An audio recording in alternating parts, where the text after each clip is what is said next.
राय star और उसकी mummy DM Radhika Verma jeep से किसी बहुत ही जरूरी काम के सिलसिले में ब्रिज से होकर जा रहे थे। दोनों के चेहरे पर तनाव साफ दिख रहा था, लेकिन तभी सामने से अचानक एक दूसरी जीप आ गई। दोनों में एक जोरदार धमाका हुआ।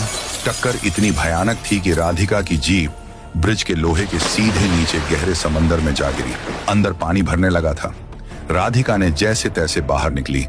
पानी के अंदर दम घुट रहा था, पर उसकी आंखें पागलों की तरह सिर्फ राय स्टार को ढूंढ रही थीं। अपनी जान बचाने के लिए राधिका किसी तरह तैरते हुए किनारे तक पहुंची। जैसे ही उसने जमीन छुई, वह बुरी तरह हांफते हुए चिल्लाई, राय स्टार, मेरे बच्चे कहाँ हो तुम?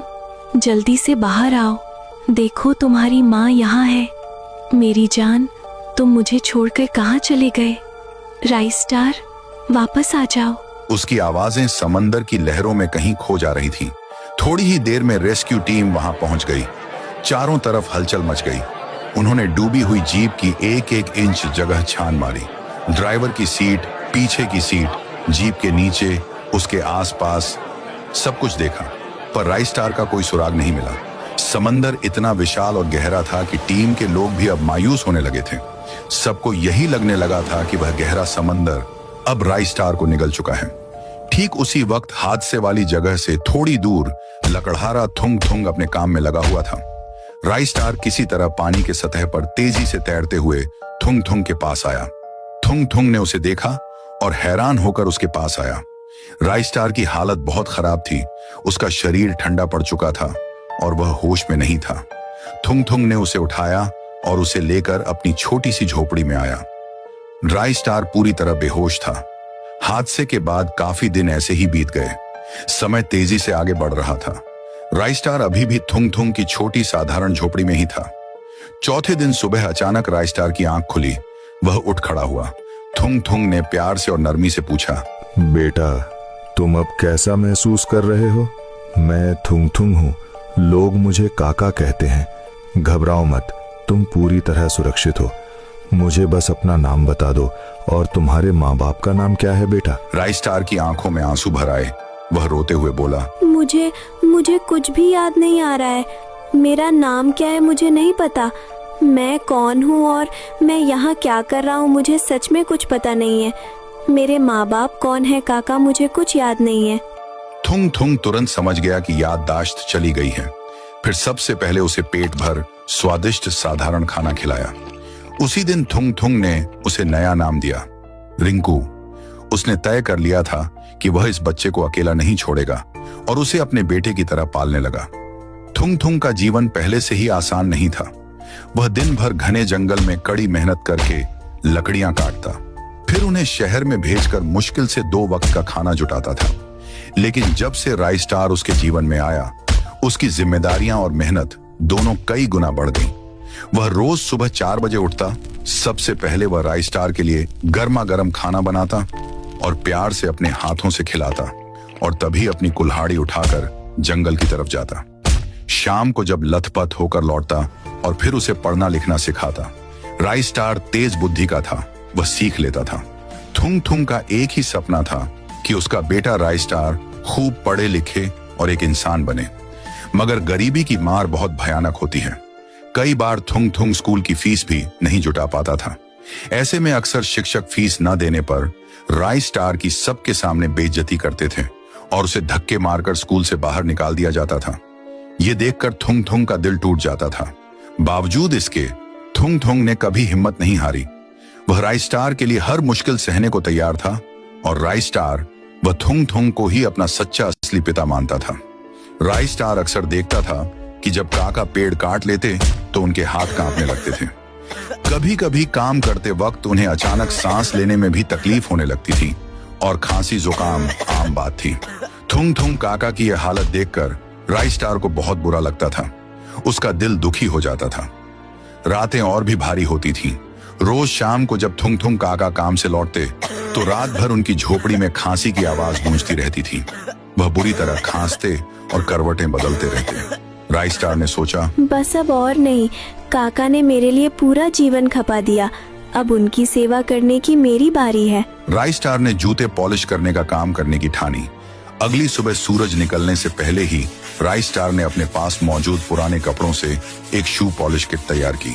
राइस स्टार पूरे ध्यान से लगन के साथ लोगों के जूते चमकाने लगा। वह हर जूते को इतना साफ करता कि उसमें चेहरा दिख जाए। लोग उसकी ईमानदारी और मेहनत से खुश होकर उसे 40 से 50 रुपए तक दे देते थे। उस दिन सुबह से लेकर शाम के 7 बजे तक पूरे दिन की मेहनत के बाद रात को जब वह झोपड़ी पहुंचा तो उसने सारे पैसे थुंग थुंग काका के हाथ में रख दिए। थुंग थुंग काका ने जब राइस स्टार की मेहनत से कमाए हुए पैसे देखे तो उनकी आंखें भर आईं। वह बोले, मेरे प्यारे राइस स्टार, ये सब क्यों? मैं अभी भी काम कर सकता हूँ, मेरे हाथ अभी इतने कमजोर नहीं हुए हैं। राइस स्टार बोला, नहीं काका, मैंने देखा है कि आपको कितनी तकलीफ होती है। अब बहुत हो गया, आपका समय अब आराम करने का है। अब आपकी जिम्मेदारी मेरी है। इधर इन 10 सालों में राइस स्टार की माँ डीएम राधिका ने भी दुख झेला था। उनके बेटे राइस स्टार की यादें उन्हें हर पल सताती रहती थीं। वह अक्सर सोचती थी, काश उस दिन मैं राइस स्टार को अपने साथ ना लेकर जाती तो शायद आज वो मेरे साथ होता। एक दिन राइस स्टार रोज की तरह अपनी शू पॉलिश की किट लेकर सड़क के किनारे बैठा था। उसी सड़क पर से दिलीप यादव कार से गुजर रहा था। वह इलाके का एक बड़ा बिल्डर था और उसे अपने पैसे और रुतबे का बहुत घमंड था। उसके जूते थोड़े गंदे हो गए थे, इसलिए उसने राइस स्टार को देखकर अपनी कार राइस स्टार के सामने रोकी और उसमें से निकलकर राइस स्टार के सामने आया। उसने जूते पॉलिश करने के लिए अपना पैर आगे किया। राइस स्टार ने शांति से अपना काम शुरू किया क्योंकि उसे लगा कि यह अमीर ग्राहक उसे अच्छे पैसे देगा।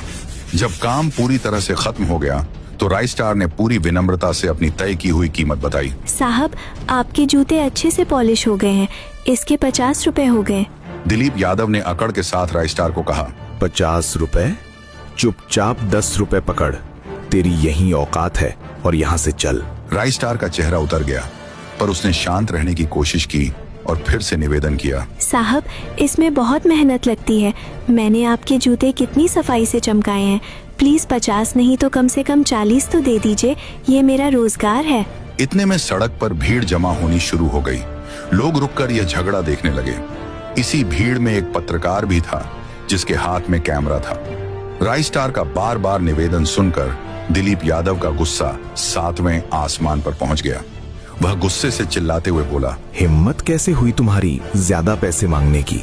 तुम जैसों को सबक सिखाना जरूरी है। इतना कहकर दिलीप यादव ने पूरी ताकत से राइस स्टार के गाल पर जोरदार थप्पड़ मारा और रुबाब से वापस अपनी कार में बैठकर तेजी से वहां से चला गया। राइस स्टार का गाल तुरंत लाल हो गया। वह दर्द से चिल्लाया और जमीन पर गिर गया। उसकी आंखों में आंसू थे। यह पूरी घटना जिसमें थप्पड़ मारा गया था उस पत्रकार ने अपने कैमरे में साफ साफ रिकॉर्ड कर ली थी। पत्रकार ने देरी न करते हुए तुरंत वह वीडियो सोशल मीडिया पर अपलोड कर दिया। वीडियो में साफ दिखाई दे रहा था कि कैसे एक घमंडी अमीर आदमी ने एक मेहनती गरीब बच्चे को थप्पड़ मारा और उसके मेहनत के पैसे भी नहीं दिए।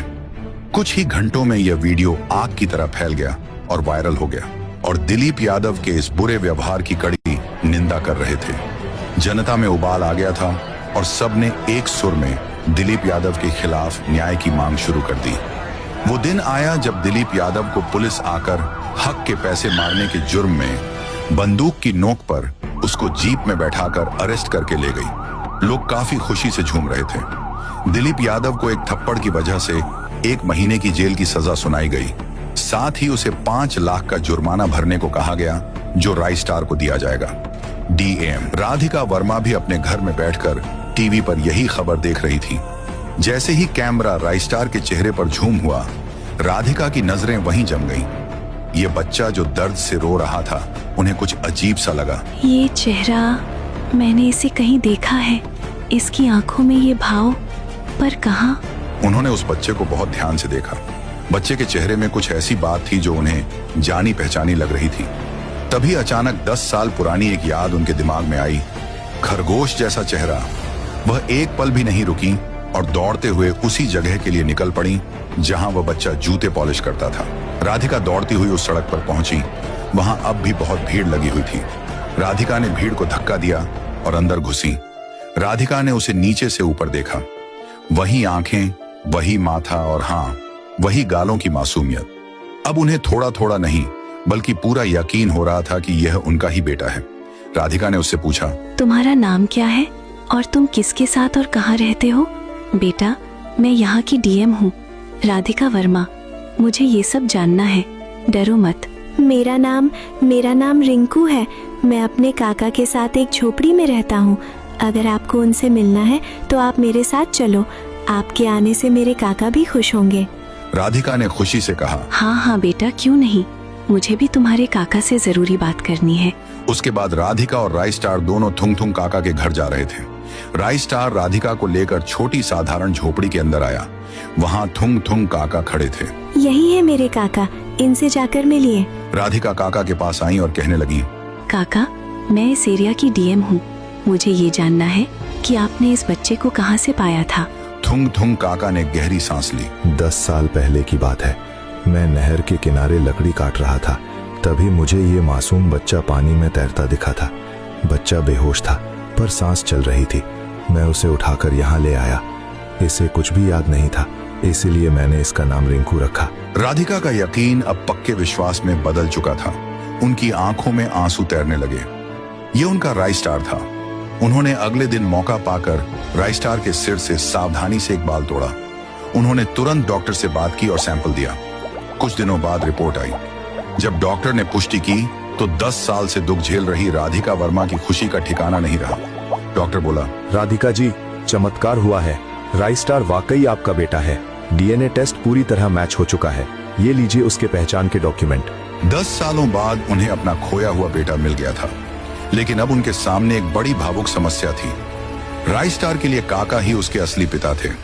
अगर वे अचानक जाकर बताएंगी तो राई स्टार को गहरा सदमा लगेगा। उन्होंने सोचा कि पहले काका से बात करना जरूरी है। अगले दिन राधिका फिर गंभीरता के साथ झोपड़ी में आई। उन्होंने काका से एकांत में बात की। काका, दरअसल रिंकू मेरा अपना खुद का बेटा है। उसका असली नाम राई स्टार है। 10 साल पहले हमारी जीप का पुल पर एक्सीडेंट हुआ था और वो समुद्र में गिर गई थी। राई स्टार वहाँ से गुम होकर आपके पास तैरते हुए आया था। थुंग थुंग काका सन्न रह गए। राधिका ने डीएनए रिपोर्ट उनके सामने रखी। जब थुंग थुंग काका ने वैज्ञानिक रिपोर्ट देखी तो वह सच्चाई को समझ गए। उनकी आंखों में आंसू का सैलाब आ गया। वह रोते हुए बोले, मैं जानता था। मैंने हमेशा सोचा था कि एक दिन राई स्टार का असली परिवार उसे लेने जरूर आएगा। मैंने हर दिन ये सोचा था, पर आज जब वो दिन सच में आ गया है तो मेरा दिल टूट रहा है। राधिका बोली, काका, मैं आपके एहसान को कभी नहीं भूलूंगी। आपने मेरे बेटे को जीवन दिया है। मेरे लिए और राई स्टार के लिए आप ही उसके असली पिता हैं, क्योंकि आपने उसे पाला है, उसे जीना सिखाया है। एक शाम थुंग थुंग काका ने प्यार से राई स्टार को अपने पास बुलाया। काका ने धीरे धीरे सारी कहानी सुनाई। टक्कर, समुद्र, याददाश्त खोना और फिर राधिका की तलाश। जब काका ने बताया कि राधिका उसकी असली माँ है तो तीनों की आंखों में आंसू बहने लगे।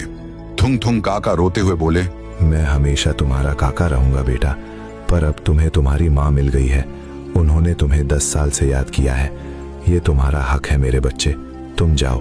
राई स्टार रोते हुए काका से कहने लगा, क्या आप मेरी मम्मी हो? आप कहाँ चली गई थी मुझे छोड़कर? पर सॉरी मम्मी, काका, मैं कहीं नहीं जा रहा। आप मेरे सब कुछ हो। मुझे कोई दूसरी जिंदगी नहीं चाहिए। आप ही मेरे पिता हो। राधिका के चेहरे पर मुस्कान थी और वह कहने लगी, कोई किधर नहीं जाएगा। नहीं काका इधर रहेंगे और ना ही आपका रिंकू यहाँ से जाएगा। तुम दोनों मेरे दिल के बहुत करीब हो। काका, आप आज से राई स्टार के साथ मेरे घर चलिए। उसके बाद तीनों ही खुशी खुशी राधिका के घर जाने लगे। राई स्टार को माँ का प्यार वापस मिल गया था। तीनों बहुत खुश थे।